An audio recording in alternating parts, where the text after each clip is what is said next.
So for over 10 years, I was an EA insider.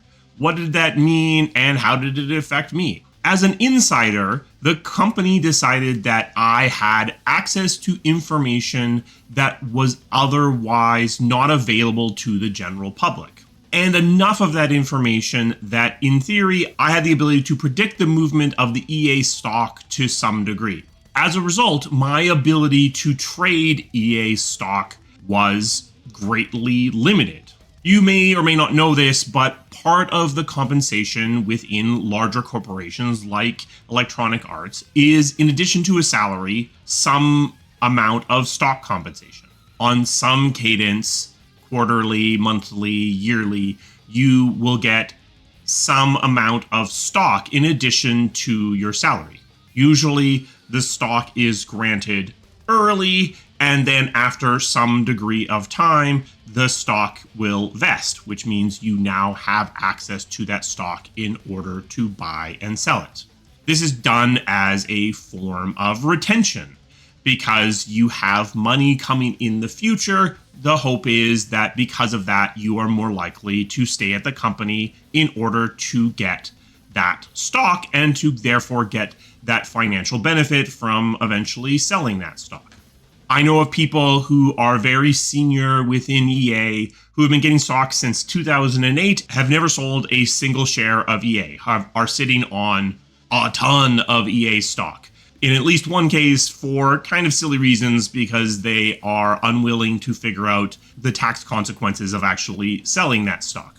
For me, I tended to sell EA stock as soon as I was able to. As soon as I had the opportunity to sell the stock, I would do so. The lesson that I learned from Enron was you are already putting a huge investment in this company simply by working for that company. By also holding on to a significant amount of stock, you are doubling up your investment, which is exposing you to additional risk. So for me, it was always more prudent to get rid of that stock as soon as I was able to. It also meant that I didn't have to monitor that stock as well because I was simply almost robotically divesting myself of the stock as soon as I was able to. But as an insider, my ability to do that sale was actually limited. The idea is, if you are an insider, you have access to information that other people don't have, and that information is material, is potentially able to affect the movement of the share price. I was in charge of Dragon Age. Dragon Age is a fairly big game at EA, so my understandings of what was going on that project were considered important. And then additionally, because I was also a vice president for quite a bit of that time, this allowed me to be in meetings with other senior people within the EA organization without them worrying about me getting access to information that was even bigger than my understandings of what was going on the Dragon Age project. Things like what's going on with FIFA or the next Battlefield, or what is being planned for large-scale company-wide restructurings. Several times, I made an attempt to see if the information that I had really was material, if it made sense that I was actually inside of the trading window. And the reality is that my batting average on guessing what the stock was going to do was 0. To be clear, I never traded any EA stock based upon any information that I had. I didn't even do it in any virtual or play trading piece of software. It was all just mental exercises. So I knew a piece of information and I would sort of think, oh, okay, I think that is going to make the stock go up or it's going to go down. And 100% of the time I was incorrect. It was so ridiculous that I even tried to correct for my own inaccuracy by thinking, well, since I'm always wrong, let's think that it's going to do the opposite of what I think. And when I tried to do that, I was still wrong. It's almost a statistical impossibility that I was wrong as many times as I was, regardless of what I attempted to do to correct for my own biases. And the reason for this, I think, is fairly obvious because in almost all cases, I didn't have all the information. So if I know something is going to change on Dragon Age, well, what's going on with much larger games within EA? What is going on with FIFA? FIFA accounts for a huge percentage of EA's revenue. So as a result, what's going on with Dragon Age, not really relevant if something significant is happening with FIFA. Even when I knew stuff about FIFA, I didn't know everything about FIFA. I might know that FIFA is selling a little bit worse than expectations, but I don't know what the street, that is the stock buying public, expects FIFA to sell. And I don't also know that, it turns out that FIFA Ultimate Team is making tons more money. While I might expect that underperformance on sales is going to massively hit the stock, that overperformance on FIFA Ultimate Team means, actually, no, the stock goes up. For me, it never ultimately turned into anything. But again, I wasn't actively trying to trade EA stock.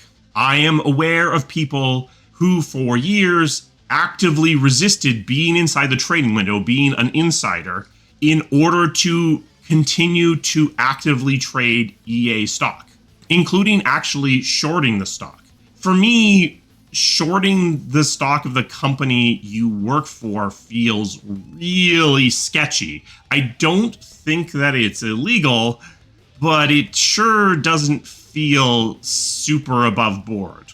Now, something that is important to remember about being an insider is you can legally be considered insider or having access to insider information regardless of your actual position. Simply having access to insider information that isn't available to the general public, and then trading a stock based upon that information can get you offside from a legal perspective. Famously, Martha Stewart, I guess the original homebody influencer before influencers were a thing, went to jail for insider trading because she acted upon information that was provided to her by someone at a company. She did not work for this company. And she traded stock based upon that information, which is illegal.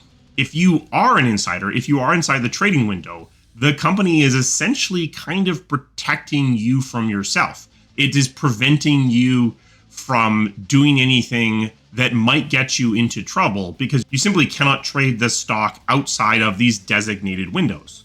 And those windows are immediately after when the earnings call occurs. So that's theoretically when all of the available information is now available to the general public. For a month after that, you are assumed to basically be on an even playing field with everyone else. So you are able to trade the stock. Then that trading window closes, and then you go for 2 months while the trading window is closed until the next earnings call, and then it opens up for another month.